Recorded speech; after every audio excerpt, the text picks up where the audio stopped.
দেখো ক্লাস 8-এর একটি অঙ্ক দেওয়া আছে যে একটি বর্গক্ষেত্রের বাহুর দৈর্ঘ্য 10% বাড়ানো হলো, ওই বর্গক্ষেত্রের ক্ষেত্রফল শতকরা কত বৃদ্ধি পেল তা নির্ণয় করে। তো এরকম করে ছবি আঁকবো যে মনে করো একটা বর্গক্ষেত্র আঁকেছি, তার তো বাহুর কোনো মাপ দেওয়া নেই, তাই একটা বাহুর ধরলাম এক্স, আর পরে যে 10% বাড়ালো তাহলে প্রথমে এক্স ছিল 10% বাড়িয়ে দিয়েছি, তাহলে 10% বাড়ালে আমরা পাবো 11x/10। তাহলে তাই বলেছি ধরি প্রথম বর্গক্ষেত্রের একটি বাহুর দৈর্ঘ্য ছিল এক্স, অতএব ক্ষেত্রফল হবে এক্স স্কোয়ার, বাহুর দৈর্ঘ্য গুণ বাহুর দৈর্ঘ্য করে, তাহলে এক্স স্কোয়ার বর্গ একক। বর্গক্ষেত্রের একটি বাহুর দৈর্ঘ্য 10% বেড়ে গেলে তো একটি বাহুর দৈর্ঘ্য তখন কী হবে, এক্সের সঙ্গে তার এক্স প্লাস এক্স ইন্টু 10/100 করে আমরা পাবো 11x/10।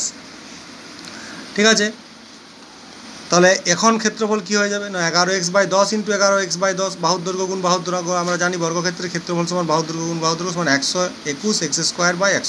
তাহলে এখন বর্গক্ষেত্রের ক্ষেত্রফলটা বেড়ে গেল, আগে কম ছিল এখন বেড়ে গেল, তাহলে কতটা বাড়লো সেটা আমরা এখানে দেখব।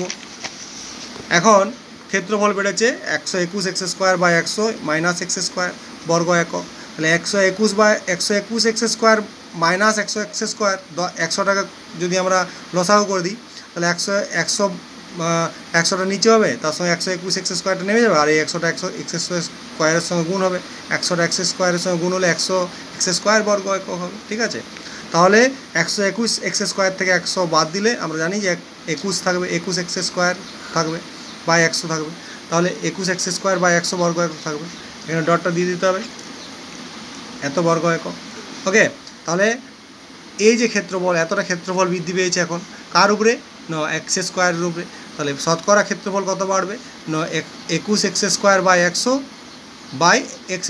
তো x²টাকে বাই করলে সেই x²টা 100-র পাশে গুণ হয়ে যাবে, ইন্টু শতকরা মানে 100, কত বাড়বে 100 কেটে গেলো, x² কেটে গেলো, তাহলে 21%। ওকে, এটাই অ্যান্সার। তাহলে বলবো যে বর্গক্ষেত্রের বাহুর দৈর্ঘ্য 10% বাড়লে, বর্গক্ষেত্রের বাহুর দৈর্ঘ্য এখানে আমরা করেছি, বর্গক্ষেত্রের বাহুর দৈর্ঘ্য যদি 10% বাড়ানো হয় তাহলে ক্ষেত্রফল কী হবে 21% বেড়ে যাবে। ওকে, তোমরা এটা করে নাও, খুব ইম্পর্টেন্ট অঙ্ক।